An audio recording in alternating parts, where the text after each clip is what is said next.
Good morning, dear students. How are you? I hope you all are good and fine at your places.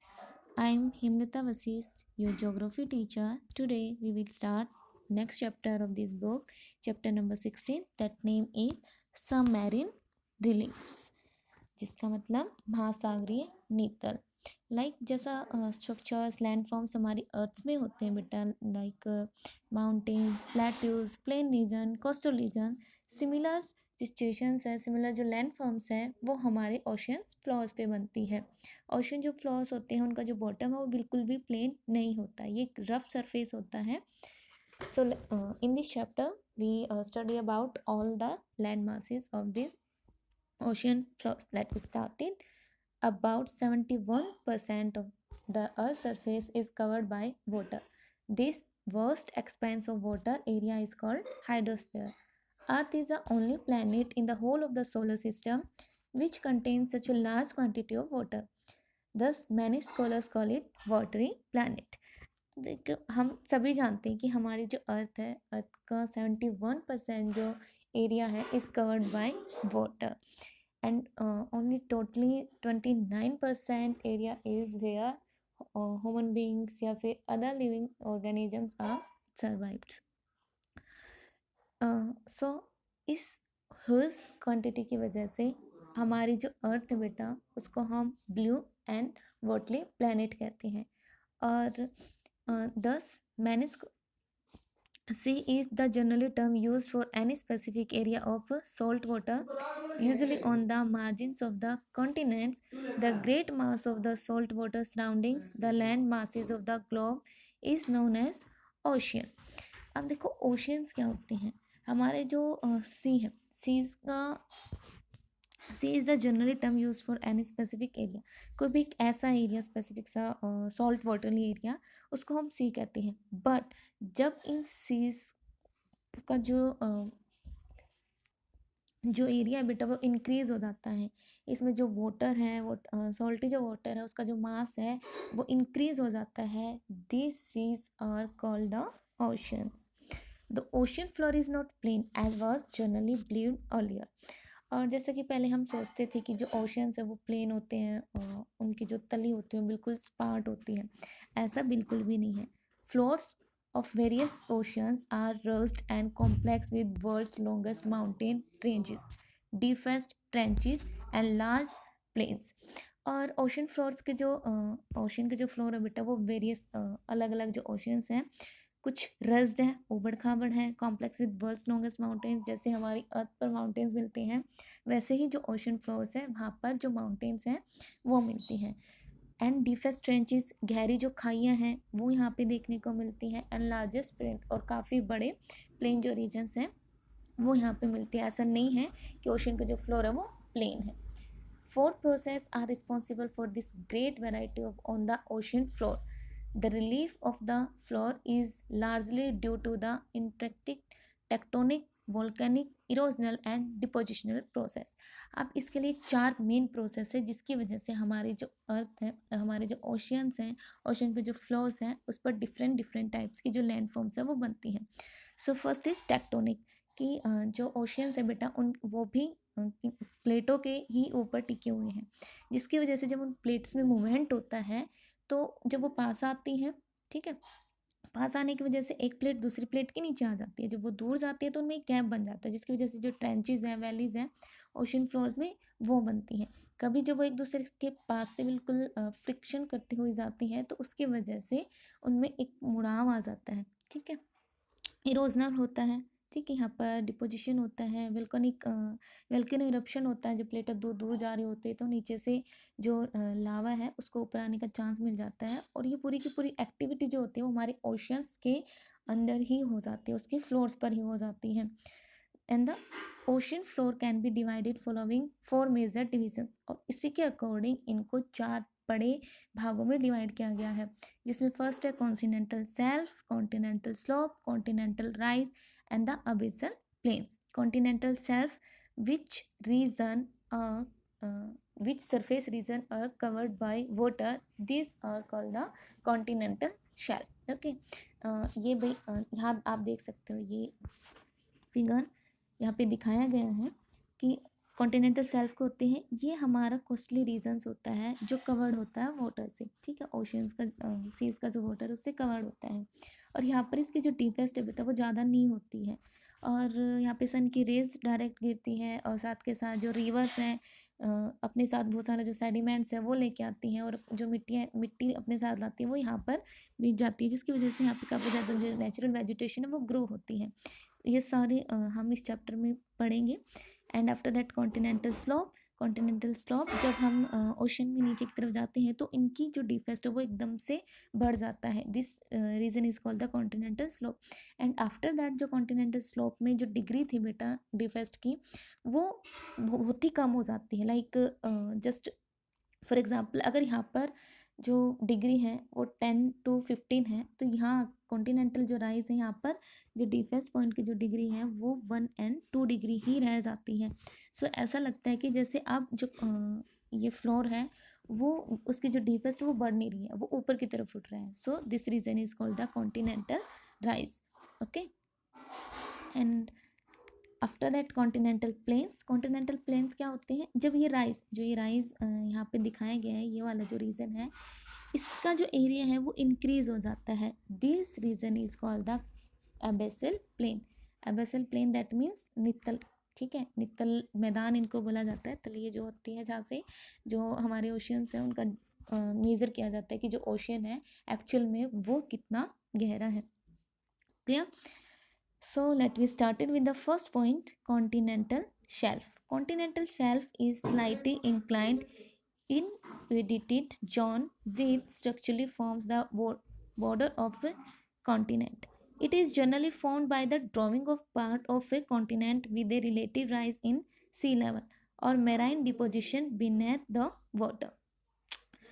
It has a gentle slope which less than 1 degree and its maximum depth is normally 200 meters. So it's most important point बेटा कि जो continental shelf वो क्या होती हैं। continental shelf किसी भी वो एक coastal region होता है जो वाटर से कवर्ड होता है, ठीक है, inundated zone which structurally formed by border of continents. It generally formed by the drawing of part of the continental with the relative rise in sea level or marine deposition beneath the water. और उसके साथ ही इसकी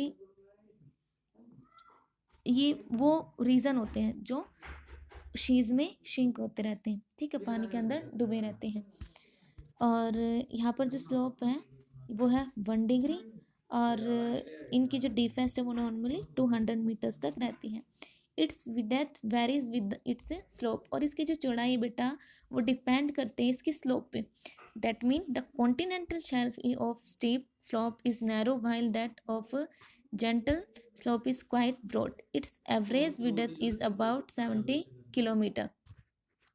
अब क्या अगर देखो slope कम है, slope कम होगा तो यहाँ पर जो कॉन्टिनेंटल शेल्फ है उसकी जो विड्थ है वो ज़्यादा होगी। अगर स्लोप ज़्यादा है तो जो कॉन्टिनेंटल शेल्फ है उनकी जो विड्थ है वो क्या हो जाएगी, कम हो जाएगी। सो इसका रिजल्ट अगर हम देखें तो it's average width is about 70 kilometre.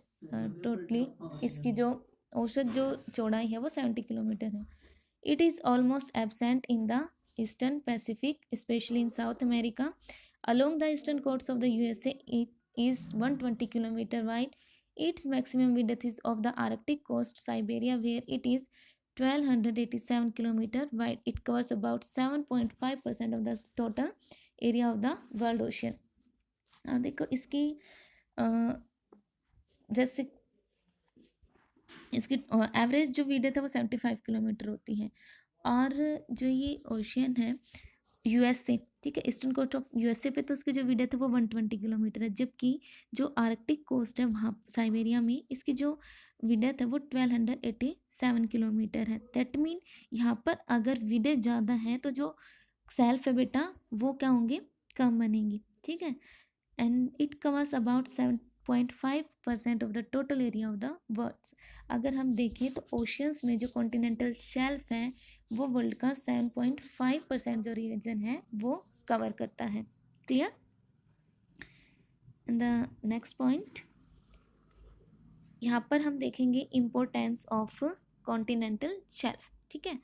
Hair important of continental shelf की जो कॉन्टिनेंटल शेल्फ है उनकी क्या इम्पोर्टेंट होती हैं, ये किस लिए इम्पोर्टेंट होती हैं. Sun rays can penetrate up to the depth of the continental shelves, which encourages the growth and reproduction of marine organisms and vegetation. Therefore, the continental shelves, ये शेल्फ जो है, शेल्फ का प्लूरल वर्ड है बेटा, shelfs. Okay, are of great use of man. Most of the marine food is obtained from the continental shelves. They provide the richest fishing ground. They are also potential mining sites. Production of petroleum, about 20% of the world production of petroleum and gas comes from shelves. They are also large stores of sand and gravel. मैंने आपको शुरू में ही बताया था कि यहाँ पे जो सन की जो रेज है बेटा वो डायरेक्ट गिरती हैं. सो यहाँ पर और साथ के साथ जो रिवर्स है वो अपने साथ बहुत सारा जो सेडिमेंट्स है लाइक सॉइल है वो अपने साथ लेके आती हैं और कॉन्टिनेंटल जो सेल्फ है यहाँ पर लाकर बिछा देती है, जिससे कि यहाँ पे नेचुरल जो वेजिटेशंस हैं वो ग्रो हो जाती हैं. और इन रीजन्स के आसपास रहने वाले जो लोग हैं उन लोगों को जो समुद्री खाद्य पदार्थ होते हैं, समुद्री जो फूड्स होते हैं वो इनको मिल जाते हैं. और साथ के साथ जो फिशरमैन्स होते हैं उनके लिए जो ये रीज़न है ये काफ़ी अच्छे फिशिंग के लिए काफ़ी अच्छे माने जाते हैं. एंड 20%, ठीक है, 20% हमारा जो ओवरऑल वर्ल्ड है उसमें मिलने वाली जितने भी पेट्रोलियम है, नेचुरल गैस है, उसका 20% इन्हीं कॉन्टिनेंटल शेल्फ से हमें मिलता है. और उसके साथ साथ जो हमारे ओशियंस है, ओशियंस की जो उनमें वेव्स आती हैं, तो वेव्स के साथ यहाँ पर बहुत सारी ग्रेवल एंड सैंड, बालू मिट्टी और जो बजरी है वो यहाँ पर आकर के बिक जाती हैं, जिससे जो पीपल्स हैं एक इकोनॉमिकल वे से इन सब मिट्टी का और इन बजरी का जो है यूज़ करते हैं. Okay, and the next type of the ocean floor is continental slope. Here at the edge of the continental shelf, the seaward slope immediately becomes steep and the angle of slope varies between 2 degree and 5 degree. अब देखो जो edges होती हैं continental shelf की जो edges हैं, the seaward slope immediately becomes steep. Steep that means कि यहाँ पे जो ढाल है, जो ढाल थी वो बेटा एकदम खड़ी हो जाती है और इसका जो एंगल है वो 2 डिग्री to 5 डिग्री हो जाता है, जबकि जो कॉन्टिनेंटल शेल्फ थी वो कितने एंगल पे जो गई थी, जस्ट 1 डिग्री पर. लेकिन यहाँ पर जो डिफेंस पॉइंट का जो एंगल है वो इंक्रीज हो जाता है. Okay, this part with steep slope is known as continental slope और इसी खड़े ढाल को कहा जाता है continental slope. It extend to a depth of about 36 and 60 meters. Continental blocks are supposed to end at the site of continental slope. There are 5 types of continental slope. अब यहाँ पर 5 टाइप्स के कॉन्टिनेंटल स्लोप दिखाए गए हैं क्योंकि कहीं पर जो कॉन्टिनेंटल स्लोप है वो बहुत ज़्यादा है. So fairly steep with the surface dissected by canyons. Fairly steep with the surface directed by canyons. So first type है स्लॉप्स का, ये बिल्कुल बहुत ज़्यादा होते हैं. लाइक जैसे कैनियंस होती है ना, अलग अलग पार्ट्स में कटे हुए पार्ट्स होते हैं, इस तरीके के होते हैं. ऐसे यहाँ पे मैं बना देती हूँ बेटा, इस तरीके से ऐसे कैनियंस में हमें ये दिखाई देते हैं. And the second type gentle slope with and elongated hills and basins. और उसके साथ सेकेंड इनकी जो स्लोप होता है वो कम होता है, जिस पर काफ़ी लंबी जो बेसिन्स हैं या फिर जो हील्स हैं वो बन जाती हैं. अब जो हील्स होती हैं उनकी जो पीक होती है बेटा वो काफ़ी बड़ी होती है, इस शेप में बिल्कुल पास पास इस तरीके की जो स्लोप है बनते हैं. And the next type of this falls faulted slope. कैसे होते हैं बेटा, ये कटे हुए लाइक इस तरीके से, ऐसे कहीं पर उठे हुए, कहीं पर मतलब ऊबड़ खाड़ होते हैं ये. And slope with terrace like सीढ़ी नुमा ढाल भी मिलते हैं. ठीक है, ऐसे इस तरीके से जो सीढ़ियाँ हैं वो बन जाती हैं. And the next type of this slopes with sea mounts. जिससे हमारे अर्थ सरफेस पे माउंटेन रेंजेस होती हैं, वैसे ही जो ये स्लोप होते हैं जो सीज हैं वहाँ पर अलग अलग माउंटेन्स में पाए जाते हैं. So here continental slope is completed, and the next continental rise. Continental rise क्या होते हैं? When the continent slope is continent rise, it is an area of gentle slope varying from 0.5 degree to 1 degree. Its general relief is low. With increasing depth, it virtually becomes flat and merges with the abyssal plain. अब continental rise क्या होते हैं बेटा? Continental rise जो होते हैं, जो slope है, स्लोप के बाद जो स्लोप एकदम से बिल्कुल जो स्टीप स्लोप था वो क्या हो जाता है? डिक्रीज हो जाता है. यहाँ पर कॉन्टिनेंटल राइज पर जो स्लोप है उसकी जो डिग्री है वो 0.5 to 1 डिग्री रह जाती है जस्ट.